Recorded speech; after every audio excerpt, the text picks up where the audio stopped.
സഭാപ്രസംഗകൻ 5-ാം അധ്യായം. ദൈവഭക്തി. ദേവാലയത്തിലേക്ക് പോകുമ്പോൾ സൂക്ഷ്മതയുള്ളവനായിരിക്കുക. ശ്രദ്ധിച്ച് കേൾക്കാൻ അടുത്തു ചെല്ലുന്നതാണ് വിഡ്ഢിയുടെ ബലിയർപ്പണത്തേക്കാൾ ഉത്തമം. തങ്ങൾ തിന്മയാണ് പ്രവർത്തിക്കുന്നതെന്ന് ഭോഷന്മാർ അറിയുന്നില്ല. വിവേകശൂന്യമായി സംസാരിക്കരുത്. ദൈവസന്നിധിയിൽ പ്രതിജ്ഞയെടുക്കാൻ തിടുക്കം കൂട്ടരുത്. ദൈവം സ്വർഗത്തിലാണ്, നീ ഭൂമിയിലും. അതുകൊണ്ട് നിന്റെ വാക്കുകൾ ചുരുങ്ങിയിരിക്കട്ടെ. ആകുലതയേറുമ്പോൾ ദുസ്വപ്നങ്ങൾ കൂടും. വാക്കുകളേറുമ്പോൾ അത് മൂഢജൽപ്പനമാകും. ദൈവത്തിന് നേർച്ച നേർന്നാൽ നിറവേറ്റാൻ താമസിക്കരുത്. മൂഢരിൽ അവിടത്തേക്ക് പ്രീതിയില്ല.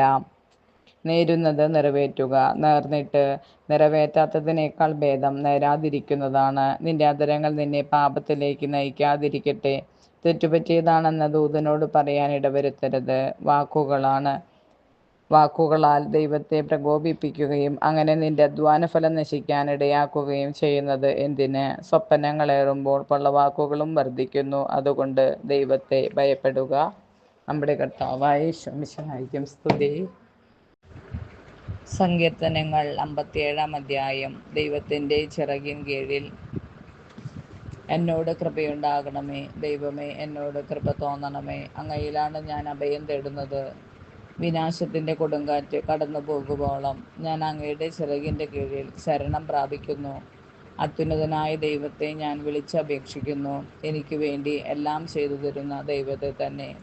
അവിടുന്ന് സ്വർഗത്തിൽ നിന്നും സഹായമയച്ച് എന്നെ രക്ഷിക്കും. എന്നെ ചവിട്ടിമെതിക്കുന്നവരെ അവിടുന്ന് ലജ്ജിപ്പിക്കും. ദൈവം തൻ്റെ കാരുണ്യവും വിശ്വസ്തതയും അയക്കും. മനുഷ്യമക്കളെ ആർത്തിയോടെ വിഴുങ്ങുന്ന സിംഹങ്ങളുടെ നടുവിലാണ് ഞാൻ. അവയുടെ പല്ലുകൾ കുന്തങ്ങളും അസ്ത്രങ്ങളുമാണ്. അവയുടെ നാവുകൾ മൂർച്ചയുള്ള വാളുകളും. ദൈവമേ, അങ്ങ് ആകാശത്തിന് മേലെ ഉയർന്നു നിൽക്കണമേ. അങ്ങയുടെ മഹത്വം ഭൂമിയിലെങ്ങും നിറയട്ടെ. അവർ എൻ്റെ കാലടികൾക്ക് വല വിരിച്ചു. എൻ്റെ മനസ്സ് ഇടിഞ്ഞുപോയി. അവർ എൻ്റെ വഴിയിൽ കുഴി കുഴിച്ചു. അവർ തന്നെ അതിൽ പതിച്ചു. നമ്മുടെ കർത്താവായ യേശു മിശിഹായ്ക്ക്